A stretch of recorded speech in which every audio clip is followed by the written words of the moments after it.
This is Robert Sapolsky, and you're listening to Father-Offspring Interviews. Hello, welcome back to Father-Offspring Interviews. To start off, we wanted to do a follow-up on our discussion some episodes ago about the Galapagos tortoises.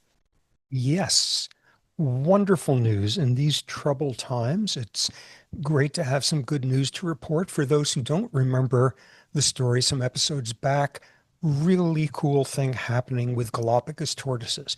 Okay, so you got the Galapagos, and it's about 20 islands, and there's the gigantic Galapagos tortoises, and there's about 5 different species found on particular islands. And the story has to do with an island, the easternmost one, called Floriana, which had a huge booming tortoise population into the 19th century when they went extinct there. Why did they go extinct? Whaling ships would dock there, and apparently Galapagos tortoise tastes good. And just as a horrifying detail, the sailors would get dozens of these tortoises, and you put it on its back, and apparently it could sit there for a year without eating or drinking. So they would just put stacks of Galapagos tortoises in the holds of the ship, and once every couple of weeks go and consume another one. Total nightmare scenario. So doing that, they managed to make them go extinct. There are no more tortoises on Floriana. Then a few years ago, some researchers were out in the westernmost part of Galapagos, an island called Isabella, like 50 miles away. And they went into this valley and they saw Galapagos tortoises there, but it was totally different from the Isabella Island Galapagos tortoises. They were unlike any these people had ever seen. So these being Galapagos tortoises, you can just go up to one and get a blood sample, and they sent them out for genomic analysis. And this was a species no one had ever seen before. And then someone had the interesting idea to go to some old whaling museum that had a Galapagos tortoise remnant there from Floriana Island, and got some tissue out of it and sequenced it. And these were Floriana tortoises 50 miles away on this other island, more than a century after they went extinct. What was that about? Totally cool story. It turned out that at least one of those whaling ships full of these tortured upside down tortoises sailing off to the west crashed, ran ashore, something sank just off of Isabella Island. I believe this was around 1840 or so. The ship sank and the tortoises got out and swam to the shore. And for the last almost 200 years, there's been this little population of these tortoises that swam to the shore there. There's been some interbreeding with the resident tortoises, but here's this remnant population, and everybody got incredibly excited and said, let's get a few of them, maybe 40, 60, 80 of them out of the 1,000 or so tortoises there had substantial amounts of Floriana DNA. And they grabbed a bunch of them and took them to a breeding center. And the plan was to start breeding them to purify with each generation, getting closer and closer to the pure ancestral Floriana, at which point you would let them loose back on the old island. So this was the plan. There was only one stumbling block, which is the island of Floriana by then was overrun with feral rodents and feral cats that would eat tortoise eggs. So they had to spend a few years completely eradicating the alien species in Floriana, getting that sorted out. And the plan was they were now going to repopulate Floriana. And the breaking news is a couple of weeks ago, they started doing exactly that. They dropped off about 150 of these tortoises. These tortoises are now 7 to 15 years old. They weigh 10 to 40 pounds. They're babies. They're eventually going to be hundreds of pounds. They're eventually going to live for a century. But this is how far the new purified breeding has gotten. And they dropped off a bunch of them, and they're eating stuff they're supposed to eat. And they're walking around like tortoises are supposed to when they're back home. And this is the start of hundreds more that they're going to repopulate with. One piece of good news in the world.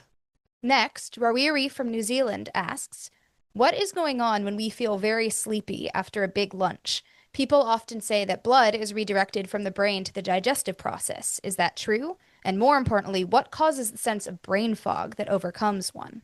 Yes, indeed. Food comas. Food comas known more technically as a postprandial somnolence, prandial meal, postprandial after a meal. And we're going to do some major debunking here. And the first thing is to focus on something that is not debunkable, which is this is a very real phenomenon. It is very widespread.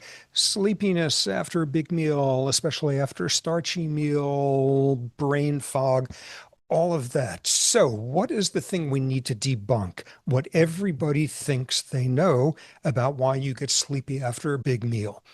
And this has to do with the classic explanation, which is blood, which is useful when it's going into your brain, is getting heavily diverted to your gut after a meal because it's working hard to digest stuff. This is a variant on, a man can have blood going to his brain or his penis, but not both at the same time. This was a broader version of, well, people can have blood going to their brain or their gut after a big meal and it goes to the gut. Everybody knows this is the case. It turns out this is the thing that needs to be debunked. This does not actually happen. And the brain is remarkably insulated energetically. You look at the brain when you are awake, when you were sleeping, when you were exercising, when you were excited, when you were whatever, and the overall metabolic rate of the brain remains pretty much the same. The overall rate at which oxygen is being consumed, at which glucose is being consumed, blood flow into the brain, it remains pretty constant. What's interesting, of course, is it's being redistributed to other areas. So much for the blood goes to your gut myth that we all fell for. So what is actually going on? There's a few mechanisms. First off, there's a hormone that you release from your gut right after a meal, one that is fairly well known, called leptin. And what leptin is mostly good for is getting into one part of your hypothalamus and telling you to feel full, satiated, not to feel hungry anymore, and classic effects there. And it turns out there's a relay from there, a relay to another part of the hypothalamus called the preoptic area, which turns out to have a large role in the initiation of sleep onset. So leptin gets into its usual place in the hypothalamus, does its satiation thingy, and this relay also pushes this other part of the hypothalamus in the direction of sleep. Second mechanism, your gut. Your gut, when it is full of food, your gut walls get distended. And there are these neurons in there called mechanoreceptors, and they can tell when the gut is being distended. And when it distends, it activates a nerve called the vagal nerve, the vagus, that goes from the gut up into the brainstem. And it is activated by the stretching. And it carries excitation to a part of the brain stem called the nucleus of the solitary tract, which is about as obscure as you can get. And it sends relays to the hypothalamus. Interestingly, one relay goes to an area of the hypothalamus called the paraventricular nucleus, and that initiates the stress response and it inhibits it. A big starchy meal is stress reducing. And there's a whole literature on that, why we crave high carb, high fat foods when we are stressed, and why that in turn is stress reducing. This is one of the steps. In addition, as you guessed by now, there's also a projection going into that preoptic area of the hypothalamus, stimulating it into sleep onset. So we've got a couple of these mechanisms. Okay, but then I dug some more. And in the process, I stumbled into a totally unexpected paper by J.D. Edgar in 2007 in the Journal of Singing, where he surveyed people throughout Louisiana, which I assume is where he was at the time, asking them, do you have trouble singing after a big meal? And the answer was the majority said yes, indeed, especially if they've had dairy. So that's out there. But now we move to our third mechanism. Third one has to do with the neurotransmitter serotonin, which has something to do with sleep onset. So, how do you make serotonin? The precursor, the first step in synthesizing serotonin, is this amino acid called tryptophan. Where do you get tryptophan? In your diet. So you eat a meal, and if a lot of tryptophan can get into your brain, that fuels the synthesis of more serotonin, and that promotes sleepiness. Okay, so that seems straightforward, but now it gets really bizarre and indirect. This is what occurs after you have had a heavy starch meal, a meal with a lot of carbs. What's up with that? Carbs do not contain amino acids. Amino acids are what you find in protein. Stuff like tryptophan, you're not getting in a heavy carb meal, just small amounts of it. Turns out what goes on is you got like 20 different types of amino acids. You've got the blood-brain barrier, and there are transporters that will transport different classes of amino acids from the blood into your brain. And it happens, just so happens, that when you've had a big starch meal, you secrete a lot of insulin. And what insulin does is cause a whole bunch of these amino acids to be taken up in tissues throughout the body, but not so much tryptophan. I've scoured the journals, and I don't know why that is more resistant to that effect, but it gives this competitive advantage. Normally, tryptophan and another family of these neutral amino acids, all half dozen of them or so, are competing for this transporter into the brain, but the other ones have all been shunted elsewhere by insulin, and lots of tryptophan gets into the brain at that point and increases indirectly the amount of serotonin.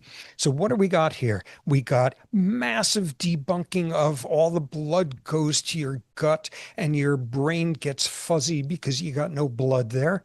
You get the brain fog for all these other reasons noted. Sleepiness induces cognitive impairments. So that one is debunked. And what we have instead is primary mechanisms, this leptin hormone triggering sleep onset parts of the brain, distension of your gut, doing the same thing by way of this vagal nerve, and that indirect loop where a heavy carb meal by way of insulin will get you preferentially taking tryptophan up into your brain and thus making more serotonin. I'm wondering about some possible implications here. So, part of this explanation revolves around altering the levels of neurotransmitters in the brain with diet within hours, even minutes, right? I know there's folk wisdom floating around out there in terms of what is in your diet impacting mental health, with hints about things like a ketogenic diet helping bipolar disorder.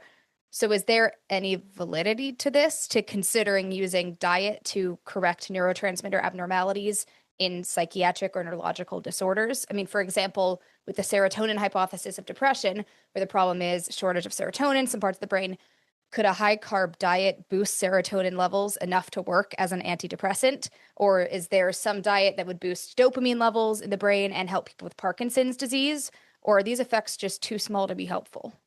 This was such an exciting topic about 50 years ago when I was a student. This was right around the time that people were first working out, dietary precursors of neurotransmitters could have an influence on neurotransmitter synthesis in the brain. Exactly the story just told.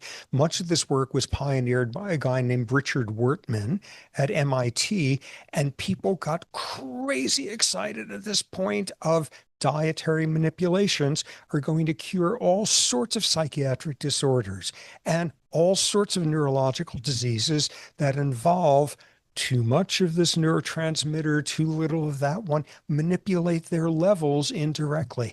Tremendous excitement. Work was done, and exactly as you were querying at the end, turns out the effects are not big enough to pull off anything therapeutic. The brain is really, really insulated thanks to that blood-brain barrier thing. You got to do massively abnormal extremes of what sort of nutrients are in your bloodstream to have much of an impact up in your brain. So, amid some hints of things that might work, for the most part, this has been a disappointment. Wrapping up, Joe from England says, I wanted to get your opinion on the Weasel war dance. Most sources claim this is a hunting technique to dazzle their prey, but the only evidence I can find is one very heavily edited video. Most videos match what I've seen in first-hand observation, just a normal opportunistic hunting strategy. Another theory suggests a connection to the parasite Scriabinglis, which gets into mustelids through a paratenic rodent. It causes cranial deformation around the frontal lobe, so maybe a symptom of motor cortex damage. But then the behavior is preserved in domestic ferrets, despite most never getting near a parasite-ridden mouse. Could this be reconciled as dishonest fitness signaling, akin to vultures rubbing themselves in pigment-rich soil to mimic the color they would get from eating parasite-ridden feces? This is a question that thrills me because I had to learn all sorts of stuff.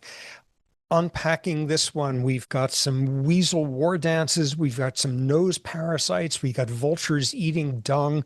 There's a lot of stuff going on here. So let's take this apart one piece at a time because there's a bunch of rabbit holes here to go down and some debunking with this as well. So weasels. Weasels are mustelids and they are omnivores. And I had to go look this up, the list of all the mustelids or the common mustelids out there. And there was absolutely no way I was going to remember these. So the mustelids include, in addition to weasels, badgers, otters, polecats, martens, stoats, sables, wolverines, ferrets, minks, something called Galictus. And Galictus as a family comes in two species of grisons, the greater grison and the lesser grison. And in finding out about this, I found some website where there was a big screaming banner there saying, "Know your Galictus," which seemed like one of those like posters that teaches you how to do the Heimlich maneuver. Be prepared. Then there's another mustelid called the tyra, found in Latin America. It is smart. It is able to cache food to hide unripe plantains and then come back to them later to dig them up and eat them. They apparently are adorable and affectionate and would make great pets, except they smell very badly from their anal glands. And the best detail about them is they're mostly black coloration, but a subset of them have lighter colored heads. And in Spanish, apparently, the nickname for this species is old man's head, which puzzles me in a bunch of ways. First off, I don't think of old men's heads as being lighter colored than the rest of them unless they drop all their blood down to their gut when they're digesting. The other is here's this obscure mustelid thing, which is established enough that not only does it have a name, it has a nickname. We've got mustelids and we've got the weasels as part of them. So the weasel war dance. What Joe is describing is what's been observed is that weasels will suddenly do this flamboyant, crazy dance thing with acrobatic backflips and twisting around all over the place and erratic movements, and they land on their head here or there and they bump into stuff, and they're normally very agile and they're just bouncing around all over the place. And apparently they have a vocalization that they make as well called the duk duk vocalization, which sounds like duk duk. And the theory thus is, are they doing this to dazzle and hypnotize their prey? To be flying around in such random actions and duk-duking out the wazoo, and this somehow mesmerizes the rodent they're trying to eat, the rabbit they're trying to catch. This is the theory floating around. And in accordance with Joe's feelings, this is pretty suspect. There's at least 5 reasons why this is probably not weasels hypnotizing their prey. First off, The video looks very manipulated. It looks like totally doctored. You never actually see the weasel doing its war dance in front of the rabbit. You just have artful cutting and splicing, and you should believe more a video showing like Hillary on the grassy knoll in Dallas helping to shoot JFK than believing in the validity of this video. It's very, very suspect. Next thing, I have seen a lot of animals hunt a lot of other animals, a lion, for example, hunting. And if a lion, just as is about to start charging at something, suddenly did backflips and started shouting "duk duk" all over the place, this would dramatically decrease the likelihood of this succeeding. This seems very, very counterintuitive. And the video added to its shame by saying that the weasel does this war dance to get the rabbit's attention. That's what you don't want to do. You want to do exactly the opposite. You get the rabbit's attention, which then gets hypnotized. This is very implausible to me. Third problem with this theory, which is all sorts of other mustelids that people keep as pets, ferrets, for example, do the exact same war dance, flipping around all over the place thing. And they do it when they're happy. They do it when they're excited. They do it when their humans come home. They do it when they're fed. They do it after they're fed. They're doing it when they pretend to hunt a toy. And after they grab it, it's very non-specific. Moreover, nobody's been able to show when these weasels are supposedly war dancing to hypnotize their prey, whether this actually increases their hunting success. Finally, it turns out there's some major debunking that needs to be done about the notion that there are predator species that hypnotize their prey. Now, this probably is the case in a few examples. Anglerfish, deep sea that have the bioluminescent thingy coming off of their forehead. And we all saw how this hypnotized Dory so that she almost got predated by it. But most of the examples are very suspect. And the one where the most debunking needs to be done is with the cuttlefish. Cuttlefish, first thing that needs to be debunked is that it's a fish. It's not. It's a cephalopod. Second thing is that they're cuddly. They are not in the. They're totally creepy things. And what they do is they hunt and eat fish, but predominantly crabs. A crab sees a cuttlefish and it runs for the hinterlands. It runs for some place to hide. And the cuttlefish thus has this evolutionary challenge of sneaking up on crabs. And this is where the mythology comes in. The notion that the cuttlefish hypnotizes the crab.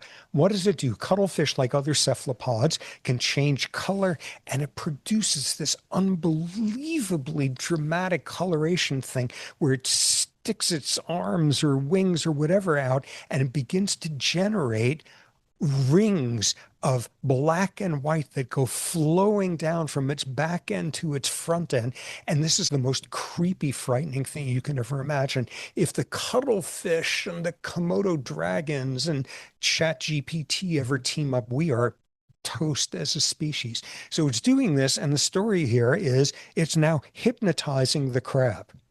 And it turns out it's probably not hypnotizing the crab. What it's mostly doing is making it incredibly difficult for the crab to have any depth perception about the cuttlefish. It can't tell that it's getting closer. And here's the final trick that it has. Okay, if you were a regular old unfancy person having black and white rings coming down and you're trying to sneak up on a crab, as you get closer to it, the rings of white and black would get bigger because it's closer to you. What the cuttlefish does is as it gets closer, it makes the rings a little bit thinner, and it's clocked to how fast the cuttlefish is moving forward so that there's constancy for the crab. The crab is unable to see how close this thing is getting and thus gets predated much more readily.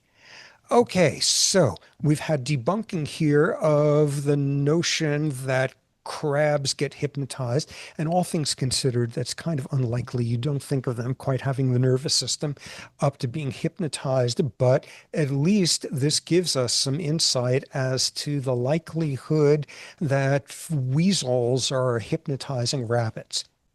So this moves us to the second piece of this question, and let's review it. So, part two of Joe's question. After going through the possibilities that this is a hunting hypnotizing technique, he says, another theory suggests a connection to the parasite Scriabingalus, which gets into mustelids through a paratenic rodent. It causes cranial deformation around the frontal lobe, so maybe a symptom of motor cortex damage. But then the behavior is preserved in domestic ferrets, despite most never getting near a parasite-ridden mouse. What Joe here has done is both pose a very interesting hypothesis, and then he disposes of it.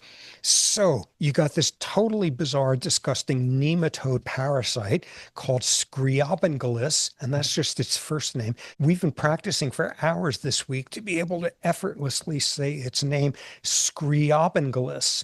And you look up, how do I pronounce Scriabingalus? And to my vast surprise, there's a website showing how to pronounce the name of this parasite in 30 different languages. And with all sorts of subtleties addressed, you could look up how it's said in Brazilian Portuguese, and that's a different one from Portuguese, French as spoken in France versus French Canadian. All sorts of this. Lots of you, I'm sure, are thinking that this honors the Russian composer Scriabin. And what it actually honors is the Russian microbiologist Scriabin. And thus we have Scriabingalus nasicola. So it's got a strange life cycle as follows. Spores of it get eaten by snails. The snails get eaten by rodents, where it sits there and is pretty inconsequential. They are thus a parentenic species. And then you have the ultimate hosts, which are the mustelids, the weasels, etc., that eat the rodents that are infected with this. And then it comes out, excreted in the feces of the rodents, and get eaten by the snails. And we've got the circle of life, and this is how this thing works. So what happens when you get infected with this parasite? If you're a ferret or a weasel, as you heard, it migrates up to your nose and it causes inflammation, and it causes expansion and damage and perforation of your nasal stuff. And thus the question becomes, could this possibly be a source of the abnormal behavior? Are we actually seeing not a hunting war dance, but a parasite-infected mustelid there? And research was done showing that, in fact, ferrets, mustelids, weasels, others, when they get infected with this was a survey done in the British Isles, they get infected, they get the expanded sinus stuff, but they pretty much seem normal there. So this suggests that they are not wandering around dancing, neurologically impaired by the effects of this parasite. In the process of reading about this, I discovered something fascinating. This paper was written by a microbiologist, zoologist named Carolyn King, who's now an emeritus professor in New Zealand. And she's the one who did this survey on this parasite found in mustelids throughout Britain. And she's the expert on that. Then I discovered she's also the expert on mustelids themselves. She is the author of the definitive textbook, The Natural History of Weasels and Stoats. And this is her work as well. So she's got the parasites down, and she's got the weasels down. And then, best of all, I discovered that she went and got a PhD in theology. So she is this major triple threat out there who's contributed to this. What's our main punchline, though? This parasite is probably not explaining the behavior of the mustelids, of the weasels, why they are dancing. So this brings us to the final part of Joe's question, where he airs another hypothesis. Could this be reconciled as dishonest fitness signaling, akin to vultures rubbing themselves in pigment-rich soil to mimic the color they would get from eating parasite-ridden feces. Whoa, there is so much more to unpack here. So what's being alluded to in this question is something called the handicap principle in zoology and evolutionary theory. This was pioneered by an Israeli zoologist named Zahavi's handicap principle.